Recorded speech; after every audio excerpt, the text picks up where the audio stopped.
and so we get this shot of like these men gambling in a room, and like a couple of like little like gross mud balls hit their window, and they look up, and then an enormous one comes crashing through, and we get this really like haunting, quiet shot of these men like dead in a pool of muck. Yeah. It's gross. And then there's the scene that Jake was talking about where you've got this trippy dance sequence and suddenly it comes to an abrupt stop. Do you want to continue it? Yes, and so they have the fish heads and then they look over and this sludge is beginning to pour down the stairs and they all start freaking out and they try to get out, but that's the only way out. Yeah. So they're like backed up against the wall and the sludge goes down and down and it gets to the end of the stairs and it starts to go back up, leaving a bunch of other goop on the stairs. And it finally pulls up, and then everyone kind of like begins to relax a little, and it cuts back to the stairs. There's all this goop on the stairs and a cat. Yeah, there's like one singular cat who's just kind of covered in goop and meowing. And he made it through. Yeah. He survived Hedorah. Even in the movie, they acknowledge that it's strange that Hedorah left the cat. Didn't hurt the cat. Yeah, because they make a lot of notes as that Hedorah doesn't digest things. Yeah, he doesn't like eat living things. It just eats like the waste matter. Yeah. It's all it wants is more waste matter. Exactly. And so then after this scene, Godzilla and Hedorah sort of like finish their fight. Hedorah crawls off into the ocean and Godzilla goes after him. Yeah, tries to chase him, but you can't really see him. He's just Hedorah firing random spurts into the ocean. of atomic breath into the ocean. Yeah. And then in the next scene, we get the doctor is now out and about, and they're in the area where Godzilla and Hedorah were fighting, collecting samples of the dried up Hedorah. And when we get back to the lab with those samples and they look at them, we see that Hedorah isn't a living creature per se, he's a mineral. Yes, he is essentially a living mineral, and they call it hedrium. Yeah. Which I think is really cool. It is really cool. It's a unique element that they've just discovered. And they say since it's not naturally found on Earth, the most likely thing is it came off of an asteroid, meteorite, something like that, from space, crash landed at some point, infused with the waste matter inside the bay, creating a new form of life that was Hedorah. Hedorah, yeah, who is essentially, they bring up that his eyes are the only like actual living portion of him. Yes. The rest of him is just made of like trash and sludge. Yeah. And so they look at him under a microscope. Because at first, the girl who was in the nightclub, who's now going to be like one of our main characters. Yeah, she's just going to be in the movie now. She's in all the rest of the scenes. No introduction. She just stays. I don't think she has a name. She does, but they don't say it. Yeah. Okay. I will continue. So then they look at the hedrium under a microscope, and they see that it's made up of like all these different minerals, but one of the main minerals in it is sulfur, because the girl asks, like, if Hedorah is all he does is eat toxic smoke, wouldn't he be good for our environment? Like, wouldn't he clean up all this pollution? And the doctor says no, because he's also, when he breathes in the smoke, he's creating sulfur like on his body. And he's emitting this sulfur into the air, and it's going to create like a sulfuric acid almost. It's the form of how he propels himself. Yes, he propels himself with this sulfur. And so then we get one of our animated sequences. And these, like Jake said, are very like simplistic, very odd animated sequences, but they're also very dark. Like, they're very creepy. And the first one we get is it's the big Hedorah in the ocean, and he's got a ship in one hand and a dead, bleeding whale in the other hand, and he's picking, like, the oil tanker up and drinking the oil out of it. And, like, when I was a kid, for whatever reason, I thought that these were cartoons that were being shown, like, on the TV in the movie to, like, explain what was going on with Hedorah, like, on the news. And they're not. Like, in canon, these cartoons don't exist. They're just for us. They're just for the audience. And, like, it's not just for, like, these in-between, too, because earlier in the previous scene, the doctor is explaining, like, that Hedorah himself is essentially nuclear powered. Yeah. Based on how his chemistry works. And they showed that in, like, happy... animated. We get to see, like, an atom splitting. Yeah, like, but in a happy form, but it's weird because that's atomic power, and that's not, especially in the context of Japan, it's not exactly a happy symbol to be showing somebody. So it's very strange, Yeah, and it's great. Yeah. Whenever they need to explain something, we get these very strange sequences. Like, even when they're talking about Hedorah coming from space, they don't just have, like, a shot of the Doctor explaining this to the Ken. We get all this, like, weird slideshow where they show, like, different nebulas and galaxies and stuff that. Just to be like, the space is vast, and he could have come from anywhere. And they're showing all these different nebulas and things like that. And, like, no Planet X, though. No Planet X, which is unfortunate. Like I said, the Exilians will never be back, unfortunately. And so Ken is still holding out hope that Godzilla is going to be able to beat Hedorah. He says it a few times. He says, like, well, Dad, do you think Godzilla can beat him? Like, even if Hedorah gets bigger, is Godzilla going to be able to beat him? Is he going to be able to get strong enough that he'll be stronger than Godzilla? And Ken's dad really doesn't have any answers to this. Yeah, and, like, he doesn't really say anything, but then, like, the mother is like, yeah, he'll come save us. Like, just, like, as you would say to a kid who's, like, really believes in something, where you don't particularly, you don't really care that much about it. It's, you're just, help saying it to get them past that point. Exactly.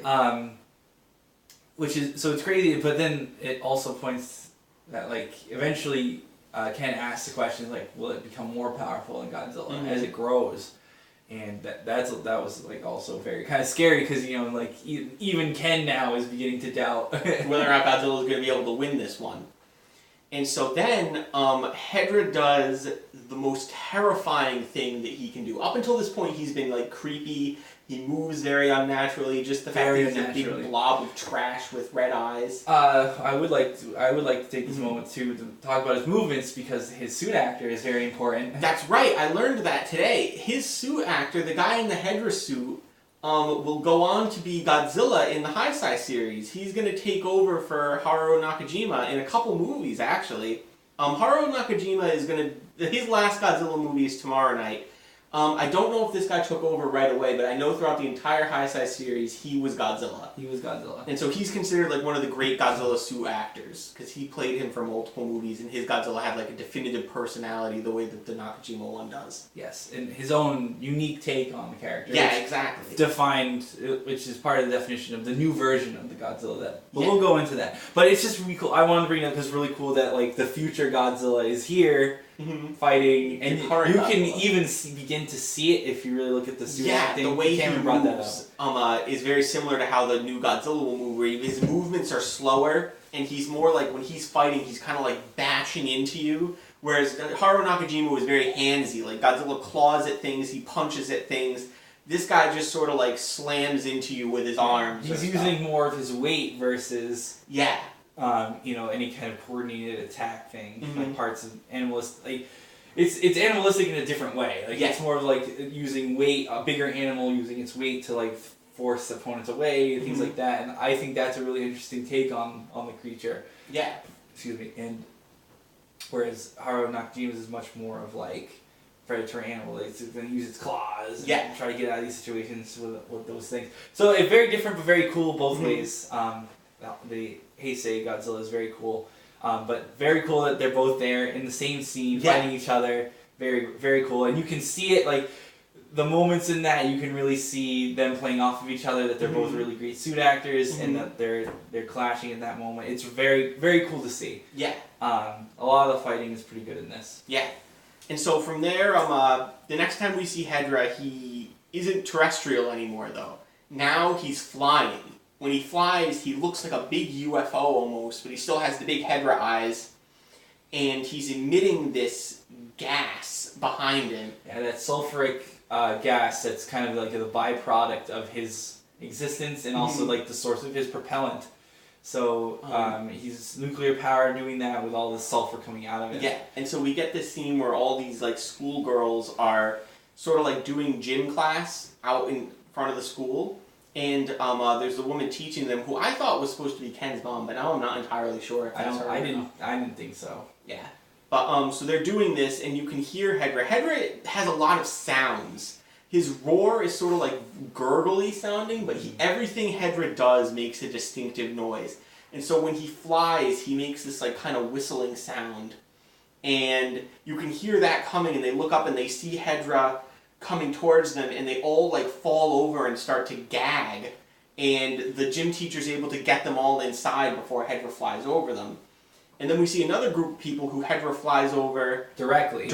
like they don't get out of the way in time, and Ken is like walking home from school or something at this point, and he looks down and he sees where Hedorah just flew over, there's all these skeletons in like human clothes. With the goop on them. And like, you do see a scene, well, the first time he flies over, the sludge gets on one of, like the guy looks up and he starts having the same like breathing thing, but then he falls over and then he gets that same silver thing, it starts to take over, and then all these psychedelic colors start flashing over him, and then he turns into a skeleton. Yeah. He completely dissolves. Yeah. Like Oxygen Destroyer. Yeah, just completely wrecked.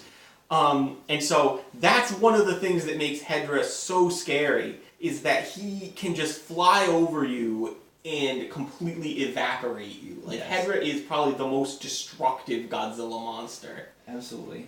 And so we see Hedorah do that, and we get another cartoon of Hedorah flying now. With a little sign saying anti-Hedorah oxygen masks now available for sale. Yeah. And then they show like these people walking casually while Hedorah flies over them.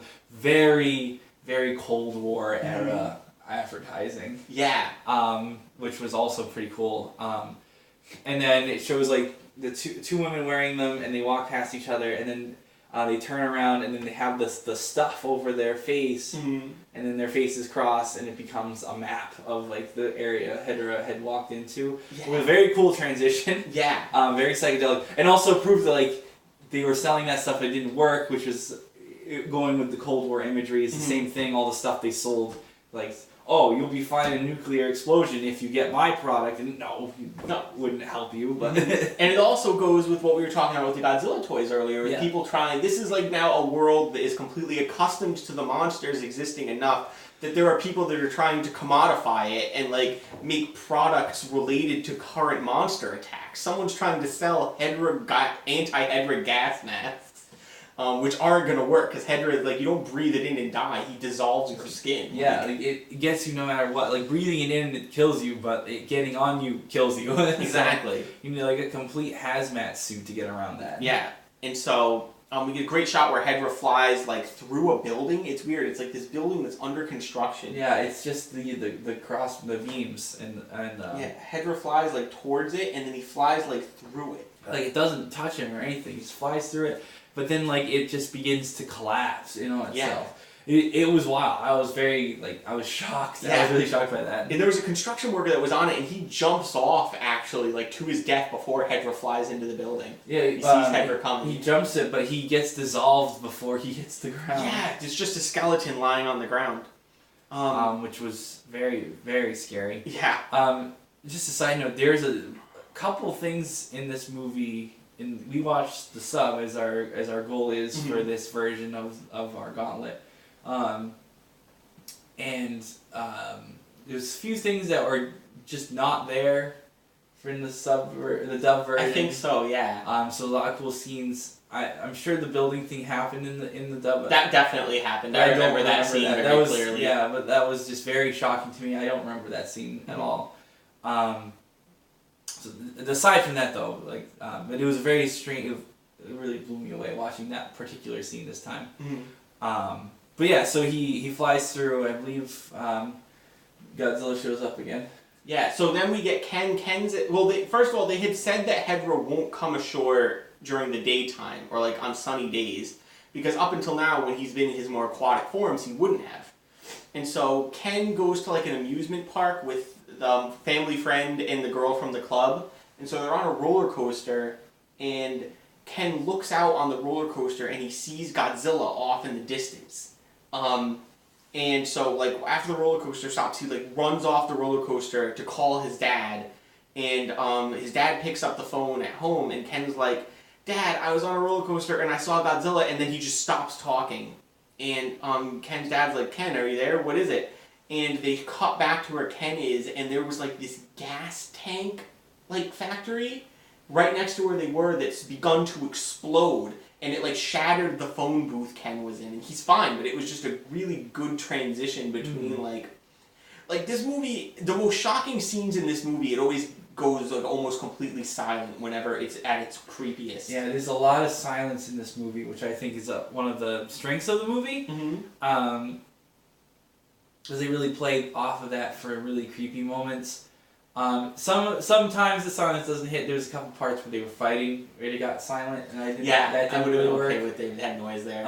Or just like a soundtrack or something. It was just kind of missing something. Mm-hmm. But for the creepy scenes where they play with the silence, it really worked. So like I would take the experiment of the silence over not having done it. Yeah, absolutely, because it works more despite often than it yeah, doesn't. exactly. So 80% of the silences do work. I just wanted to point out there are a couple scenes that mostly when Godzilla and Hedorah are fighting where they try to play with the silence, it doesn't work. But otherwise, it does work. Yeah, and so this gas tank has started to explode, and that starts drawing Hedorah further ashore, and that's why he's like flying around now. And so Godzilla shows up again. They try to leave the amusement park, and they're in their car trying to drive away, and they're caught in traffic, and the traffic starts to move, and they go to drive away, and they can't. And suddenly, like, the Hedorah goop starts dripping down their windshield, and they get out of the car and start to run, and they look, and another Hedorah is in the road just eating the cars, like, just pulling them into his body and dissolving them. That one's in the second phase. Yeah, it's in, like, the land phase. And meanwhile, Godzilla is fighting the flying one. Fighting, quotation marks, because it flies at him, he tries to catch it, and then he starts to choke on the smog. It shoots a laser at him, which does it do that? Yeah, it does it. You're right. It shoots this little crimson beam. The first time it does it, and Godzilla's completely thrown off by it, and knocks him over to the side, and then it blows past him, and then he tries to get up that smoke that got blown past him, he starts to choke on. Yeah. And so even Godzilla is not immune to the toxic smog. Even Godzilla can't stand that, just how strong it is. And so that's the end of that fight, essentially. What's cool about this movie is we brought this up in the Guide to the Three-Headed Monster as well, is that even when we're not watching Godzilla and Hedorah fight, it's implied that Godzilla never stops hunting and or fighting the Hedorahs throughout this entire movie. Even when we're not seeing it, it's still happening all around them. Essentially, where we came up with that is because every time Ken mentions Godzilla is here, which means Hedorah is here. Yeah. It specifically says that. So it's really specifically going after. Godzilla is going for Hedorah constantly, without end. He's going to hunt this down until this is over. Yeah, there's no point where Godzilla goes back into the ocean and sleeps and heals. This whole movie, as long as this goes on for, Godzilla is on the hunt for Hedorah, and they're having all these small little altercations. And so they go back, I think they try to study Hedorah some more, and Ken's father is, after all the destruction that Hedorah's caused at this point, he says, next time he comes ashore, we need to have a way to kill him. Because at this point, they can't count on Godzilla to do it for them. Godzilla's fought him twice, and he hasn't been able to kill him yet. And so, Ken's dad says, we need to come up with something and have it ready next time Hedorah comes ashore, because we can't afford to, keep letting him come up onto the land. And then Ken has a really good idea, which is only a kid in that situation could have had. He's he's just made of sludge, why don't we just dry him out? Yeah, and Ken says this so offhandedly. He's looking at the fish tank, and he's like, why don't we just dry him out if he's just made of sludge? And Ken's dad is like, oh god, you're right. And he starts working with the test tubes and stuff to figure something out. And so the idea he comes up with is using electricity. Wow, that's unlike Godzilla to use electricity for anything. So the concept is that supposedly there is a form of land preparation in which they use electrical currents. They've got these two big metal sheets almost. Well, I mean just the concept where he's getting it from. He mentions in the movie that there's a form of land preparation where they use electricity to dry the soil to stop it from being wetlands into being farmland. And so that's what the doctor says is inspiration. Whether or not that's a real thing, I have no idea. I would believe that, honestly. Yeah, but at the same time, that's wild. So then the doctor's like, so we'll have to use electrodes and we'll use electricity to do that. And so what happens, so his plan is, like Cameron was saying, is he's using these two big electrodes, which end up being these big screens, metal screens, across from each other. And they're going to power them with electricity. I'm assuming electromagnetism causes them to attract each other and causes the electrical flow to go in between them, and it creates this big electrical fence. And they're going to try to lure Hedorah between these two things and then just hit him with the electricity. So he builds a very small version of this, and he tests it out on one of the tadpole Hedorahs he has in his lab, and it kills it. And he's like, we have to call the self-defense force and have them start preparing this. And so, in the meantime, the family friend is part of this like youth environmentalist group, it seems like. And throughout the whole movie, they've been talking about, like, is Hedorah going to be able to take... Is he going to go take Mount Fuji? Like, they keep bringing up Hedorah going to Mount Fuji in this movie. Yeah, which I guess is, from what I got from the movie, is just kind of like the sign of ultimate defeat over Japan. Exactly, that's their big natural landmark, and if Hedorah can go and take that, you know, it's over. So, like, they show, like... there's this great drawing they have. Of Hedorah on top of Mount Fuji. He has the Japanese flag.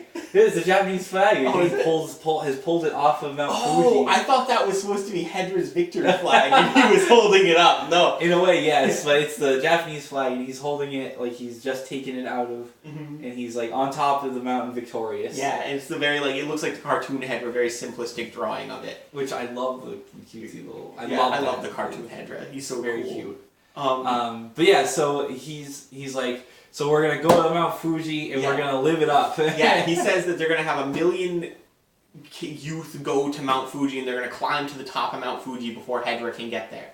And so on the night of this big party that's supposed to happen, for some reason Ken goes to this thing. Ken is like 8 years old at most, probably closer to 5 or 6 years old. And his parents just let him go to this like hippie youth. If they even knew he went. I assume they knew he was there. Because when they said Ken was in trouble, they knew he was there, so they just let this guy take him to this thing. Everyone else there is like in their 20s. And so when they first show it, it's very somber. There's someone just kind of like strumming the guitar. It's like in black and white. Yeah, very dark, and everyone's just kind of sad. And then the character, the one that is the family friend, he like strums his guitar, all of a sudden color appears, and he gets up and is like, because the guy's like, you thought we were going to be thousands of us, a million people. Yeah, and he's like, at least thousands would show up, and only a few hundred showed up, and then the friend's like, it doesn't matter how many of us showed up, we're going to dance and party and sing. And then so they have their party. They don't climb to the top of Mount Fuji. They just kind of light a big bonfire and they start having a party. They start playing music. It's very fun. There's this great little dance scene. And then they show like these weird old Japanese people. Yeah, one of them is the fisherman. Oh, is it? Yeah. I didn't realize that. There's just a lot of old Japanese people are standing off to the side, sort of watching disapprovingly. That's Tomoyuki Tanaka watching this movie. Yeah. From the hospital. It's true. Old Japanese man who was not ready to accept the new youth movement. That party is Hedorah. Yeah, exactly. It's the making of Godzilla versus Hedorah.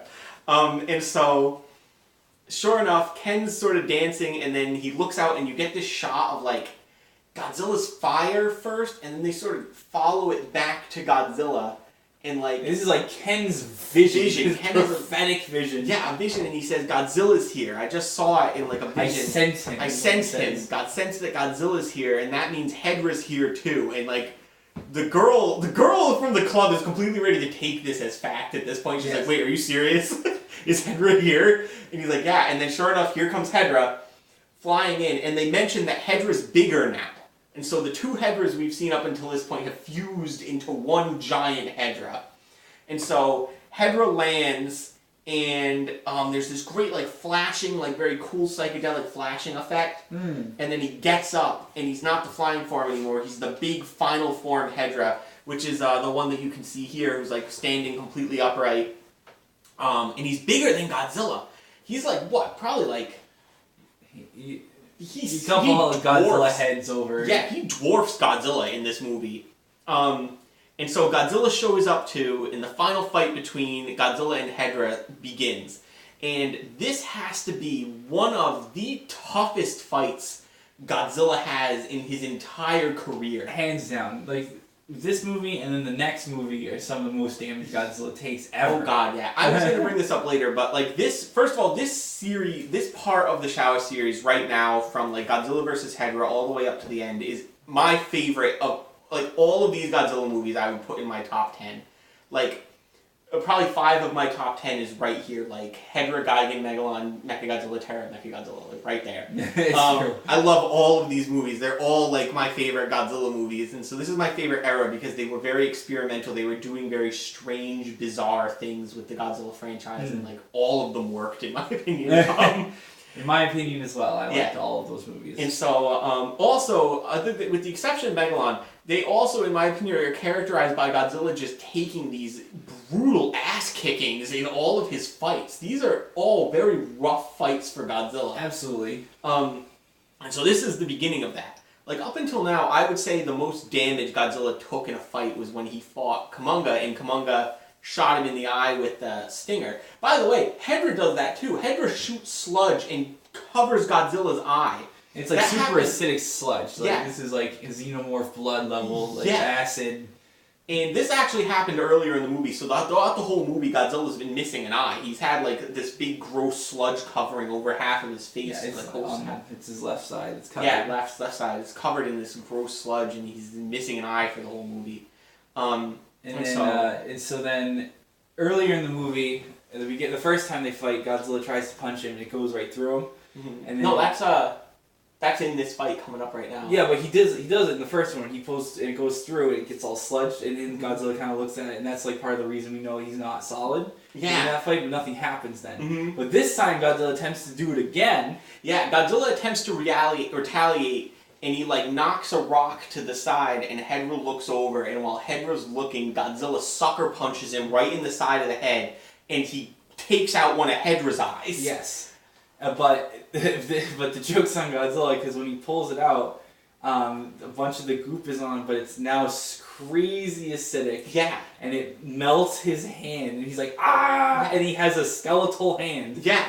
For the whole rest of the fight, Godzilla's hand, like, you really have to look to notice it, but it's, like, white and thinner than the rest of his body. Yeah, it's like bone hand now. It's bony. It's still, you can still see, like, ligaments and stuff, but, like, it's definitely, like, all kinds of fucked up. The skin's all melted. Yeah. And so, that's now one of the hands Godzilla has to fight with. And that's one of the problems in this fight, is that every time Godzilla tries to punch Hedorah in any way, he risks losing his other hand, essentially, because if it goes into Hedorah, Hedorah's going to melt the hand off again. Exactly. So Godzilla's fighting with all these disadvantages. Yeah, exactly. And Hedorah seems very aware of the fact that Godzilla can't really hurt him too much in this fight, because he keeps getting, like, right on top of Godzilla and, like, literally grabbing him. Yeah. And he's using that eye beam a lot. Lots of that. Knocking Godzilla over constantly. Like, Godzilla really, really takes it hard, and he's on the ground a lot in the beginning of this fight. Yeah. And then eventually he gets completely knocked over. Yeah, and Hedorah picks him up and carries him up higher up on the mountain. Gets on top of him, transforms back into the flight version. Yeah. And then picks him up and moves and throws him into another trench. Yeah, he drops Godzilla. Godzilla rolls down the mountain a little bit, and he lands in a trench. And Hedorah fills it with goop. Yeah, he stands up there and he starts laughing. Like, this is Hedorah's laugh. It's very clearly that. And and they have this great shot of Hedorah, like, squatting and all this goop coming out of it and filling the trench, and it is disgusting. It's gross. And Godzilla, they keep showing Godzilla like writhing around in this stuff. He's furious. Godzilla is pissed. He's like shooting atomic breath blindly into the air, and Hedorah is losing his shit, cracking up. Another great example of a suit that has no ability to create facial features or expressions, creating perfect facial expressions. Yeah, Hedorah, the only moving part